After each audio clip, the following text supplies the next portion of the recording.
Korban Perjodohan Part 15. Jebakan Airin. Hei, kamu ngomong apa sih? Marni mengagetkan Airin. Kamu ngagetin aja, ucap Airin. Belum sempat dijawab oleh Marni, Airin sudah berlalu pergi. Itu anak, kebiasaan deh. Marni pun berlalu melanjutkan pekerjaannya. Airin diam-diam keluar rumah. Dia menuju ke sebuah apotik dan membeli sesuatu. Setelah itu dia pulang dan kembali bekerja seperti biasa. Malam berlalu begitu cepat, semua sudah berkumpul kembali. Dewa pun sudah pulang sejak tadi. Sepanjang hari selama di kantor dia tak berhenti mondar-mandir ke kamar kecil, sampai dia hampir pingsan. Saat sampai di rumah wajahnya terlihat pucat. Bu Rati yang melihat anaknya berjalan gontai segera membantunya untuk istirahat di dalam kamar. Bu Rati dan Pak Dirman tak heran melihat kondisi Dewa. Mereka tahu bahwa itu kerjaan Airin. Mereka bersyukur karena bukan Ros yang kena. Setelah agak mendingan, Pak Dirman memanggil Dewa dan Ros duduk di ruang tamu. Bu Rati dan Ipa sudah lebih dulu ada di tempat itu. Begini, Bapak dan Ibu sudah memutuskan kalau lusa kalian akan pergi bulan madu. Jadi mulai malam ini kalian sudah boleh siap-siap. Pak Dirman langsung menyampaikan hal tersebut kepada Dewa dan Ros. Tapi Pak, ucap Dewa terhenti, karena Pak Dirman mengangkat tangannya, tanda agar Dewa tak melanjutkan kata-katanya. Wah, Bapak tak mau dibantah. Kamu pergi bulan madu atau kamu kucoret jadi pewaris harta Bapak, Pak Dirman berkata dengan tegas. Bapak jangan egois, Dewa punya banyak pekerjaan, nanti semua terbengkalai, protes Dewa lagi. Bapak tidak peduli.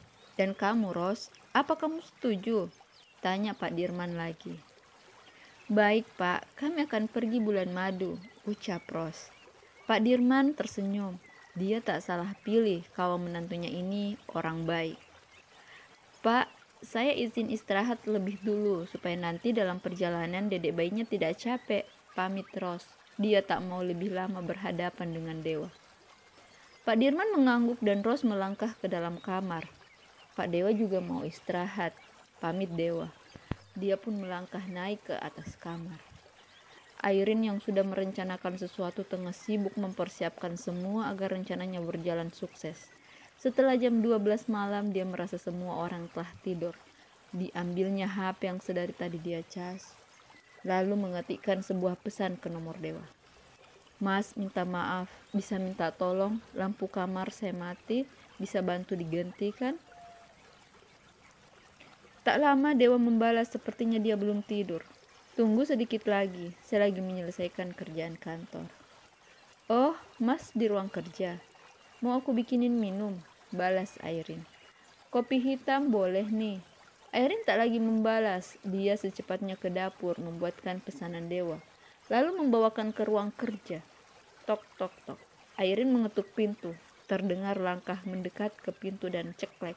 Pintu terbuka. Nampaklah wajah tampan Dewa. Airin masuk menyimpan kopi di atas meja. Dewa melangkah dan melanjutkan pekerjaannya. Mas, diminum ya. Airin ke kamar dulu, ucap Airin. Dia melangkah keluar, tapi sampai di pintu dia hanya menutup pintu tapi tetap mengintip apa yang dilakukan Dewa. Terlihat Dewa serius membaca dan menandatangani beberapa dokumen. Sesekali dia mengambil gelas yang ada di atas meja dan menyeruput isinya. Setelah beberapa kali meminum kopi buatan Airin, terlihat Dewa beberapa kali menguap dan tak lama dia langsung tertidur. Melihat Dewa tertidur, Airin masuk dan mulai merapat Dewa menuju kamar Airin. Sampai di kamar, Airin melepaskan semua pakaian yang ada di tubuh Dewa. Dia hanya menyisakan pakaian dalam, lalu menidurkannya di atas kasur dan menutup badannya dengan selimut. Airin juga melepaskan bajunya, meninggalkan pakaian dalam dan masuk berbaring di atas tempat tidur bersama Dewa. Keheningan malam menjadi saksi bagaimana seorang Airin dengan culasnya menjebak Dewa. Sungguh hawa nafsu mampu menutup mata hati seorang anak manusia. Seperti biasa, sholat subuh menjadi awal semua penghuni rumah untuk bangun. Airin belum bangun lagi. Kebiasaan tuh anak, omel Marni. Kenapa Mar? Tanya Bu Rati yang baru saja masuk ke dapur. Dia rencananya mau membuatkan teh hangat untuk suaminya. Itu Bu, akhir-akhir ini Airin suka sekali terlambat. bangun pagi. Ini saja masih telat. Kerjaannya juga sering tidak beres. Cucian piring menumpuk. Jika diingatkan dia melawan. Aduh Marni. Ikut saya ke kamarnya, perintah Bu Rati.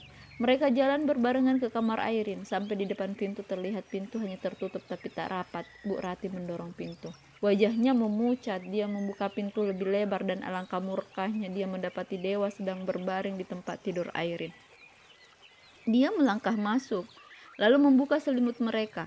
Melihat keadaan Dewa dan Airin yang setengah, Bu Rati kembali menutup tubuh mereka dengan selimut, lalu berbalik ke arah Marni sambil berkata, "Ambilkan air dalam ember," perintah Ibu Rati. Marni yang ikut syok melihat kejadian itu segera berlari mengambil seember air di dalam kamar mandi, lalu kembali menyerahkan ke Bu Rati.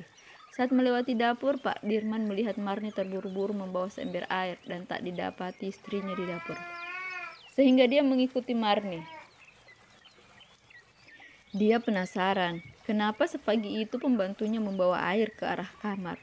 Apalagi saat melihat Marni masuk ke kamar Airin, dia mempercepat langkahnya. Pas saat Pak Dirman di depan pintu, Bu Rati menyiram tempat tidur Airin. Dewa dan Airin terbangun dengan gelagapan, tapi saat melihat Bu Rati yang berdiri di depannya, Dewa bingung. Saat melihat ke sekeliling, dia kaget mendapat dirinya dalam keadaan tak berbusana dan berada di kamar Airin. "Ah!" teriak Airin. Melihat dirinya tak berbusana, dia mulai menangis terseduh-seduh. Bu Rati menampar kedua pipi anaknya. Air matanya bercucuran. Dia tak menyangka kalau Dewa sebejat itu. "Mulai hari ini kamu bukan anak ibu," putus Bu Rati. Dia menunjuk-nunjuk Dewa. Pak Dirman memegang dadanya yang terasa sakit. Dia mundur bersandar di tembok. "Bu, maafin Dewa," ucap Dewa memelas. Dia tak habis pikir kenapa dia bisa berada di kamar Airin. "Sudahlah, kan sudah ibu bilang jauhi anak ini, tapi kamu tak mendengar," ucap Bu Rati. Dia mendorong tubuh Dewa yang ingin memeluk kaki Ibu Rati. Semakin kuat dia mendorong badan Dewa, semakin kuat pula Dewa memeluk kaki ibunya itu. "Dan kamu, Airin, berhenti menangis. Bukannya itu yang kamu inginkan. Selamat, kamu menandatangani surat pindahmu dari sini. Mulai hari ini kamu keluar dari sini," putus Bu Rati. "Tapi Bu, Mas Dewa harus bertanggung jawab. Dia harus menikahi saya,"